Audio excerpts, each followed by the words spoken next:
welcome back to Googie's Kitchen, and if you are new here then hello and welcome. My name's Alexis and I post 2 videos a week on a Tuesday and a Thursday at 7 AM. So if you love recipe videos like this one and you want to see more, then please don't forget to hit that subscribe button. And now I'm going to share with you how to make my delicious choc chip carrot cake cookies. As I just mentioned, today I want to share with you how to make my delicious carrot cake cookies. Now this recipe is really easy to do, and I'm making these today because we haven't had biscuits in the house for a little while, and I normally always have some in a jar somewhere around. And also my son has decided that he'd like to have packed lunches, so I thought I might add a few of these to some packed lunches. They make a great snack. They also make a really nice after dinner treat as well. So while I was making them, as always, I thought I'd share the recipe with you.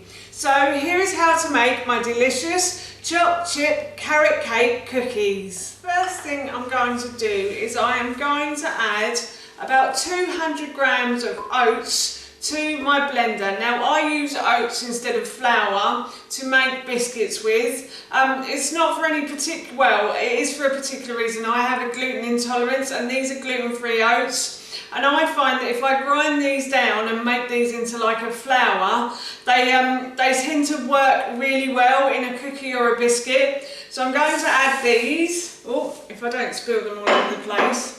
And then I've also got about 100 grams of brown rice flour, and brown rice flour is just basically ground down brown rice, and it works really well in this biscuit. It tends to make it go quite hard and crunchy, I find, so I'm going to add about 100 grams of that. And then I've also got about 80 grams of pecans. Now I know walnuts are traditional in a carrot cake, but my husband and son aren't fans of walnuts, but they will eat pecans, so I'm going to add those to this as well. And then I'm also going to add 2 teaspoons of baking powder as well, 1, 2, and then a teaspoon of ground sweet cinnamon as well. If you can't get ground sweet cinnamon, you can always use cinnamon. And then I'm going to blend all of these ingredients together until they form my flour, so the basis of my cookie. I have ground my ingredients down until they formed this wonderful flour that I'm going to pour into my mixing bowl like so.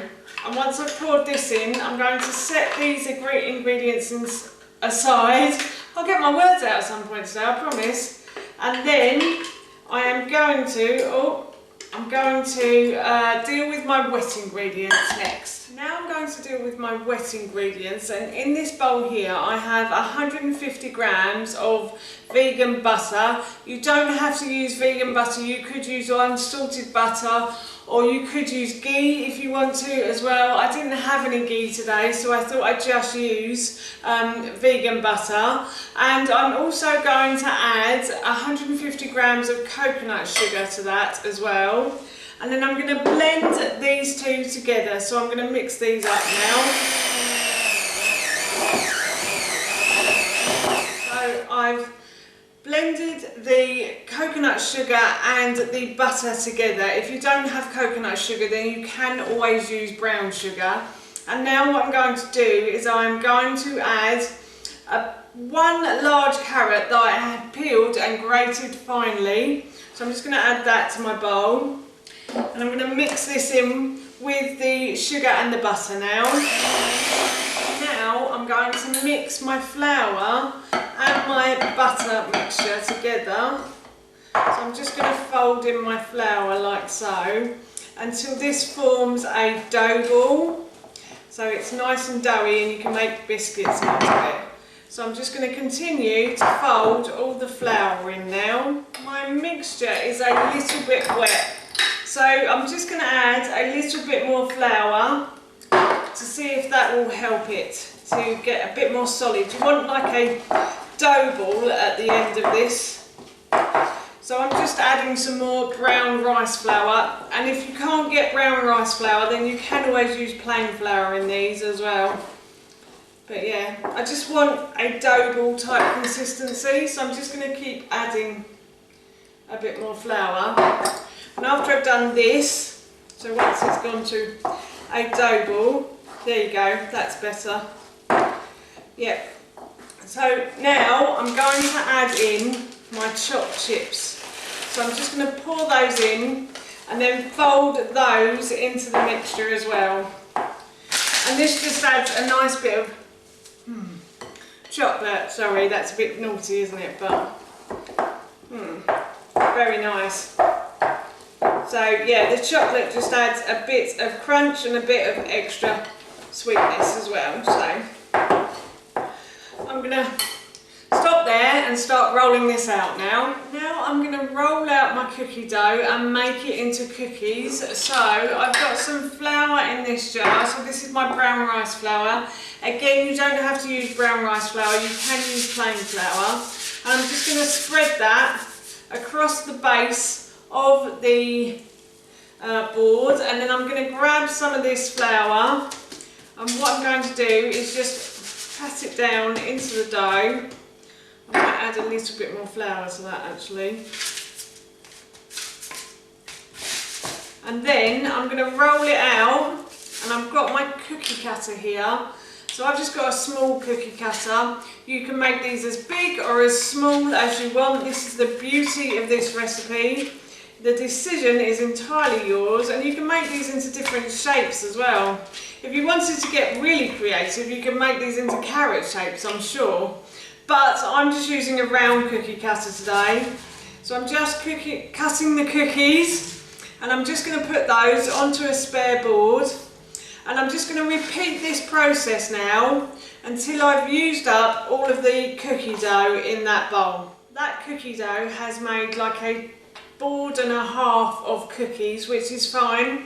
I'm not sure how many are there, but it doesn't really matter. I mean, as I said, you can make these as big or as small as you want to. What I'm going to do with these now, however, is I'm going to put these into the fridge for about 30 minutes while my oven preheats, because that way it makes them go hard and crispy, so the butter hardens again in the fridge, and then when you put them onto your baking tray, they tend to go a lot crispier if you've stored them in the fridge.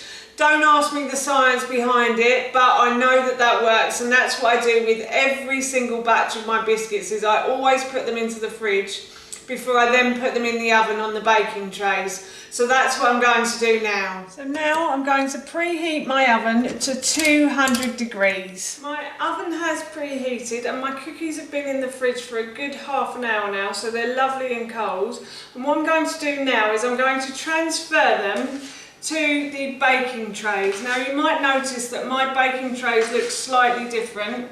If you haven't watched my videos before, then you won't know, but these are actually stoneware.